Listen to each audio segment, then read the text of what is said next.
بسم الله الرحمن الرحيم. الرحمن علم القرآن، خلق الإنسان علمه البيان. الشمس والقمر بحسبان، والنجم والشجر يسجدان. والسماء رفعها ووضع الميزان، ألا تطغوا في الميزان، وأقيموا الوزن بالقسط ولا تخسروا الميزان. والأرض وضعها للأنام، فيها فاكهة والنخل ذات الأكمام، والحب ذو العصف والريحان. فبأي آلاء ربكما تكذبان؟ خلق الإنسان من صلصال كالفخار، وخلق الجان من مارج من نار. فبأي آلاء ربكما تكذبان؟ رب المشرقين ورب المغربين. فبأي آلاء ربكما تكذبان؟ مرج البحرين يلتقيان، بينهما برزخ لا يبغيان. فبأي آلاء ربكما تكذبان؟ يخرج منهما اللؤلؤ والمرجان. فبأي آلاء ربكما تكذبان؟ وله الجوار المنشآت في البحر كالأعلام. فبأي آلاء ربكما تكذبان؟ كل من عليها فان، ويبقى وجه ربك ذو الجلال والإكرام. فبأي آلاء ربكما تكذبان؟ يسأله من في السماوات والأرض كل يوم هو في شأن. فبأي آلاء ربكما تكذبان؟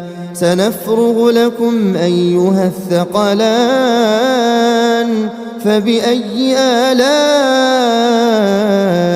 ربكما تكذبان؟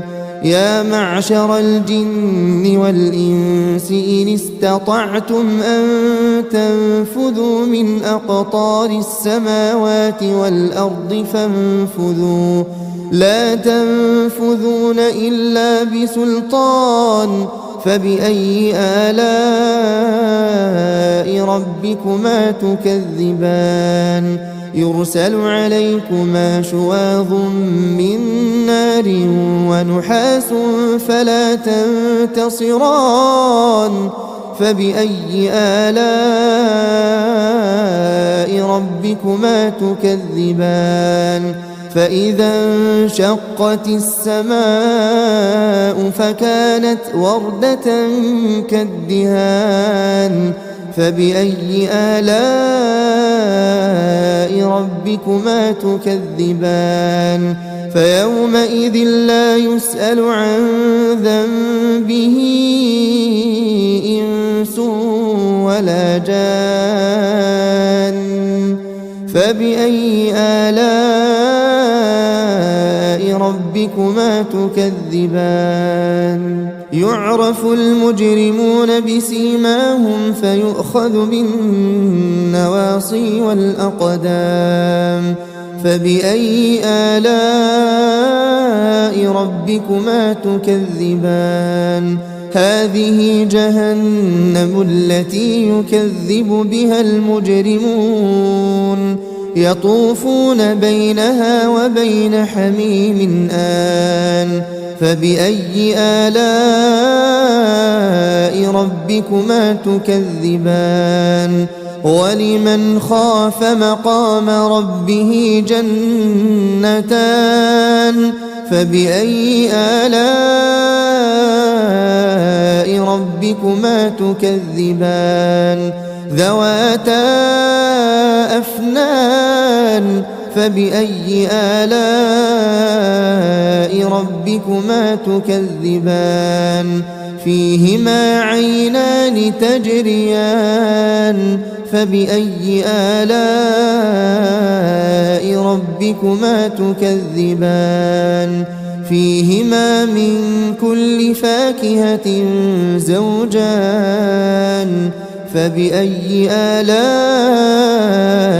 ربكما تكذبان متكئين على فرش بطائنها من استبرق وجنى الجنتين دان فبأي آلاء ربكما تكذبان فيهن قاصرات الطرف لم يطمثهن إنس قبلهم ولا جان فبأي آلاء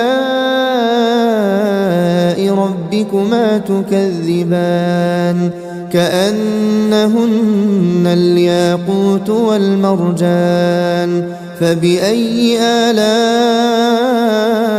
ربكما تكذبان هل جزاء الإحسان إلا الإحسان فبأي آلاء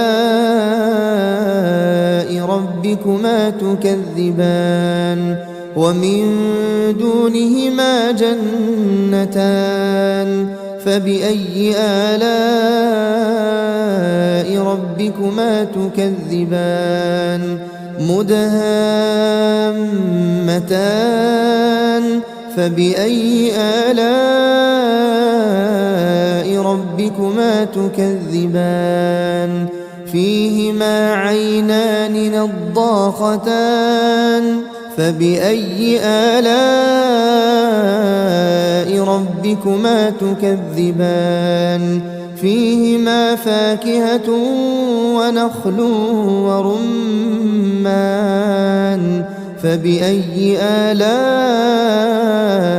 ربكما تكذبان فيهن خيرات حسان فبأي آلاء ربكما تكذبان حور مقصورات في الخيام فبأي آلاء ربكما تكذبان لم يطمثهن إنس قبلهم ولا جان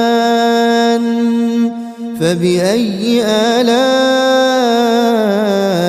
ربكما تكذبان متكئين على رفرف خضر وعبقري حسان فبأي آلاء ربكما تكذبان تبارك اسم ربك ذي الجلال والإكرام